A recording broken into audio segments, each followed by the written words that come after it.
Hello everyone, welcome back to my channel to a new blog. তোমরা দেখছো story of Sonita's daily life. তার দেখতেই পাচ্ছ আমি যখন ব্লগের ইন্ট্রো দেবো তখন হর্নের আওয়াজ হবে না, এটা তো হতেই পারে না। তো তোমরা একটু ম্যানেজ করে নিও। তো আজকে কিন্তু আমরা ফুল ফ্যামিলি মিলে ঘুরতে যাচ্ছি। তো কোথায় ঘুরতে যাচ্ছি তার জন্য কিন্তু ফুল ব্লগটা দেখতে হবে। তো সবার ফার্স্টে এখন সকালের কিছু কাজ সেরে নিই, খাওয়া দাওয়া রান্নাবাড়ি এগুলো সব সেরে নিই। সেরে নেওয়ার পরে তারপরে বেরোবো। তো রেডি হয়ে একবারে তোমাদের সাথে দেখা করছি।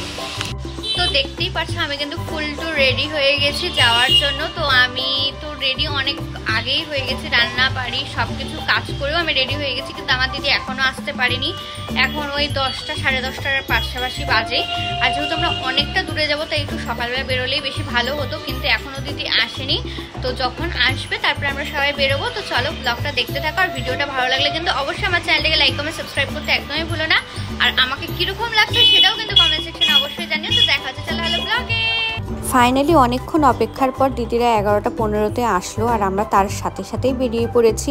যেহেতু আমরা সবাই রেডিই ছিলাম, তো এখন কিন্তু আমরা কোথায় যাচ্ছি সেটা একটু পরে তোমাদেরকে জানাবো। তার আগে বলি যে আমরা কিন্তু গাড়িতে ফুল প্যাকড আপ হয়ে বসে পড়েছি।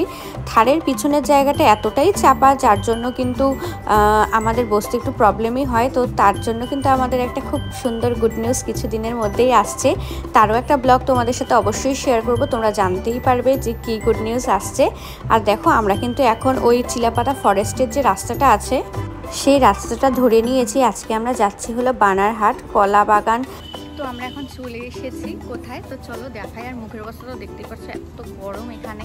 তো আজকে আমরা এসেছি দি গ্রিনল্যান্ড হোমস রিসোর্টে। আর এখানে কিন্তু এন্ট্রির জন্য টিকিট কাটতে হবে 50 রুপিস করে। তো আমরা যেহেতু আজকে থাকবো না, শুধু ফুল ডে একটা আউটিং করবো, তার জন্য 50 রুপিস করে টিকিট কাটতে হয়। তো টিকিটটা আমরা নিয়ে নিয়েছি 5 জনের। আমরা কিন্তু চলে এসেছি আর দেখতেই পাচ্ছ কত সুন্দর জায়গাটা।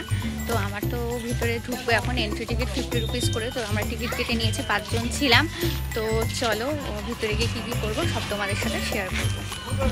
তো এখন কিন্তু আমরা এন্ট্রি করছি। তো দেখতেই পাচ্ছ জায়গাটা কিন্তু খুবই সুন্দর। আর নিনু তো প্রচণ্ড এক্সাইটেড, ও কিন্তু ব্যাগের মধ্যে জামা কাপড় নিয়ে এসেছে সুইমিং করবে বলে। কিন্তু করি কি করি না সেটা তোমরা ব্লগের আগেই দেখতে পারবে। আর এই বাস সাইডে কিন্তু একটা ছোট্ট ক্যান্টিন টাইপের আছে, ওই টি স্টল টাইপের তোমরা বলতেই পারো। আর এই রিসোর্টটাকে কিন্তু খুব সুন্দরভাবে সাজিয়েছে, খুব সুন্দরভাবে তোমরা তোমাদের একটা সুন্দর ডে আউট করতেই পারো এখানে এসে।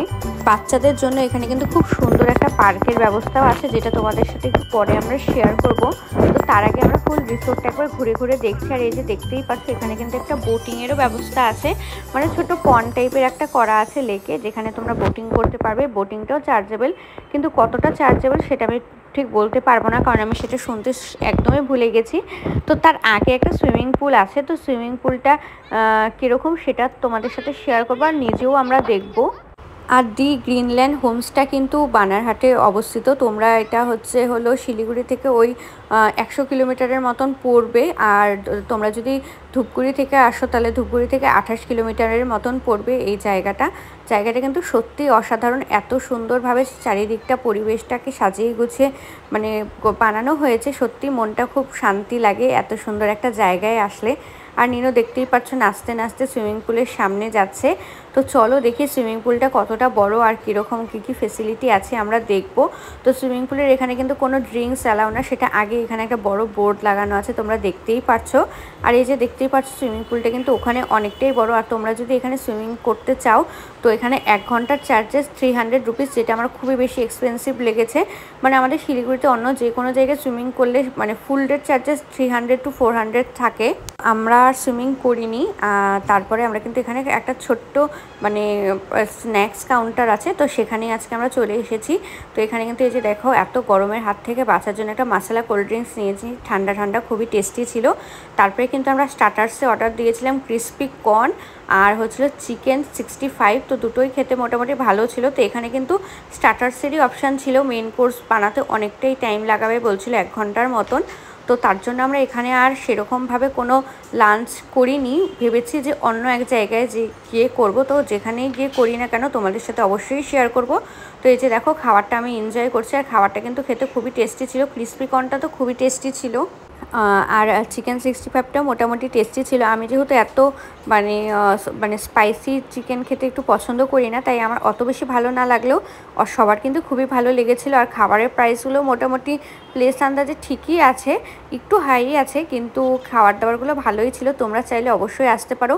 আর তোমরা যদি কেউ মানে জানতে চাও পারফেক্ট লোকেশান, তো আমাকে তোমরা কমেন্ট করতে পারো, আমি কিন্তু সেখানে তোমাদের ফুল ডাইরেকশান দিয়ে দেবো। তারপরে কিন্তু এই পার্কের সামনে এসে আমি কিন্তু একটু দোলনার মজা নিয়েই নিলাম। আর এখানে দেখো খুব সুন্দর একটা মায়ের মন্দির আছে, পাশে কিন্তু শিব ঠাকুরেরও একটা ছোট্ট মন্দির আছে। তো মানে রিসোর্টটা কিন্তু খুবই সুন্দর। আর এখানে পার ডে রুমের চার্জেস হলো 2500, আর যদি তোমরা ডলমেটরি নাও তার প্রাইস আছে 4000। তো মানে কিছুটা নেগোশিয়েট হবে। তো তারপরে কিন্তু আমরা বেরিয়ে পড়েছি। তো আমরা যে মানে ইন্ডিয়ান রেস্টুরেন্ট বলে একটা রেস্টুরেন্ট থেকেই প্রায় সময় আমরা আমাদের লাঞ্চ করি যদি আমরা ধূপগুড়ি ময়নাগুড়ির সাইডে আসি। তো আমরা সেখানেই যাচ্ছি, যেহেতু এখানে খাবার বানাতে অনেকটাই টাইম লাগবে, বলছিল 1 ঘন্টার মতন। আর এই যে দেখতেই পাচ্ছ চলে এসেছি। এই ইন্ডিয়ান হোটেলটাও কিন্তু খুব সুন্দর, মানে ফুলের গাছ দিয়ে বাগানের মতন করে সাজানো আছে। দেখতেই পাচ্ছ ছোট ছোট কটেজ করা আছে এখানে। ইনসাইড আউটসাইড দুটোই অপশান আছে। তোমরা যদি কোনোদিন ধূপগুড়ি বা ময়নাগুড়ির এই সাইডে আসো, তো টাকাটুলির এখানে কিন্তু এই ইন্ডিয়ান হোটেলটা আছে। তোমরা এখানে খুবই মানে খাবার ট্রাই করতে পারো, খুবই টেস্টি। আর এটা কিন্তু ধাবা স্টাইল হোটেল। তো এই যে দেখতেই পাচ্ছ সবার ফার্স্টে কিন্তু আমরা একটা ফিশ ফিঙ্গার নিয়েছি। আর এখানে খাবার প্রাইস এতটাই রিজনেবল, মানে কি বলবো, তোমরা মানে ভাবতেও পারবে না যে এত রিজনেবল প্রাইসে এত টেস্টি খাবার পাওয়া যায়। আর এটা কিন্তু একটা মানে বাসা ফিশের ফিশ ফিঙ্গার ছিল। আর ফিশটা এতটাই ফ্রেশ ছিল, মানে খাওয়ার সাথে সাথেই বোঝা যাচ্ছিলো যে ফিশটা একদম ফ্রেশ। তো তারপরে কিন্তু আমরা লাঞ্চে অনেক কিছু খাবার অর্ডার করেছি। আর তোমাদের তো বলতেই ভুলে গেছি, আজকে কিন্তু আমাদের ট্রিটটা দিচ্ছে আমার দিদি। যেহেতু বার্থডেতে আমাদের ট্রিট দেয়নি, তো সেরকম আমরা বলেছিলাম যে আমরা বাইরে ঘুরতে গিয়ে খাবো সবাই। তো এখানে দেখো আমরা নান নিয়েছি, তারপরে নিয়েছি জিরা rice, fried rice, veg fried rice, এটা আমার খুবই প্রিয়। তো তারপরে এখানে আছে হচ্ছে মাটন, আমি যেটা খাই না কিন্তু সবার খুব প্রিয়। তারপরে আছে হচ্ছে চিকেন ভর্তা, যেটা দেখতে তো প্রচণ্ড টেম্পটিং লাগছে। লাস্টে আমি শেয়ার করে দেবো যে এই জায়গাটা হচ্ছে টাকাটুলি ইন্ডিয়ান হোটেল। আর এটা হচ্ছে পনির মাখানি টাইপের। তো সবগুলোই খাবার খুব টেস্টি। আর ফিশ ফিঙ্গার আছে এখানে। আর এই যে দেখো নিনু চলে এসেছে। তো বাড়িতে চলে এসেছি। রাস্তায় আর তোমাদের সাথে ভিডিও শেয়ার করা হয়নি, যেহেতু এতটা টায়ার্ড ছিলাম। তো আজকের ভিডিওটা এখানেই শেষ করছি। ভিডিওটা ভালো লাগলে অবশ্যই আমার চ্যানেলটাকে লাইক কমেন্ট সাবস্ক্রাইব করে দিও। দেখা হচ্ছে নেক্সট ভিডিওতে। ততক্ষণে টাটা, বাই বাই।